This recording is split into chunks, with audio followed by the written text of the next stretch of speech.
सरकार ने खुद स्वीकार किया था। मुझे याद है उस समय लोकसभा में जो प्रधानमंत्री जी थे, होम मिनिस्टर थे, पार्टी के जो विपक्ष के नेता थे, दक्षिण भारत के नेता थे, सबने मिलकर ये बात कही गई थी कि जाति जनगणना होना चाहिए और उसके आंकड़े आने चाहिए। उस समय की सरकार ने स्वीकार किया था कि हाँ जनगणना के आंकड़े आएंगे, लेकिन सरकार ने स्वीकार नहीं किया। अखिलेश जी कई मुद्दों पर आप मुखर होकर कहते हैं सर, क्या बसपा को लेके आपने कभी भी टिप्पणी नहीं की, मर्यादा का हमेशा ख्याल किया? एक अच्छा, मर्यादा का ध्यान रखा, इसीलिए तो कुछ नहीं कह रहे। राजभर का कहना है कि 24 में जब बसपा, तुम ही हो जो उन्हें उलझाते हो। इन्होंने झांसी में ट्रेनिंग दी थी एक लीडर को, हाँ, कि ज्यादा बोलोगे तो अच्छा छपोगे। सर एक कमेंट आपका चाहता हूँ, बोलो, सच बोल रहा हूँ कि नहीं? अरे अखिलेश जी क्या ये लोग रेट भी बढ़ाते हैं क्या? इस तरह के बयान देके इस तरह का बयान देके क्या लोग अपना रेट नहीं, वो अलग बात है, उनमें मत बोलिए। अखिलेश जी एक सवाल दीजिए।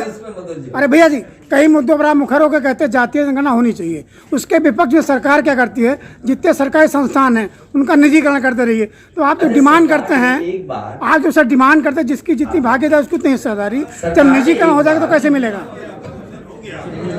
सरकार ने एक बार इस बात की गिनती कराई थी कि क्लास 3, क्लास 4 में किस जाति के लोग कितनी नौकरी में हैं, लेकिन सरकार ने कभी वो आंकड़े नहीं पेश किए।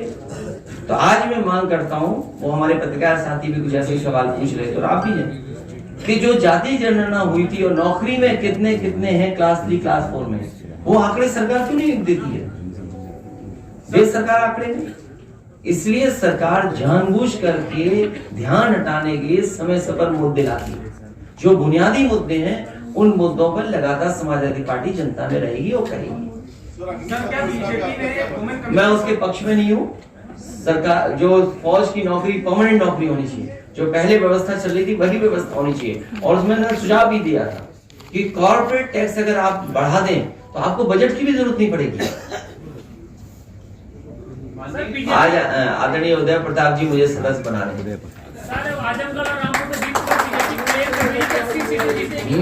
80 सीटें जीतेगी बीजेपी क्लेम कर रही है अभी से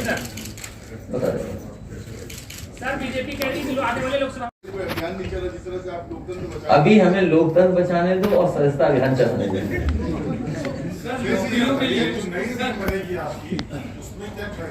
टीम कुछ नहीं, संगठन के जो पदाधिकारी होंगे वो क्या तय किया जाएगा कि कैसे सदस्य बनाते हैं? पहली चीज, क्या नए चेहरों को मौका मिलेगा या पुराने लोग फिर से वापस आ सकते हैं? नए पुराने साथ रहेंगे। अखिलेश जी जो आपके सहयोगी किसी को नौकरी देने के लिए क्या क्या आप उनसे मिलकर बात करेंगे या अपने गठबंधन से बाहर करेंगे? नहीं, ये सवाल अच्छा भी और बुरा भी है आपका।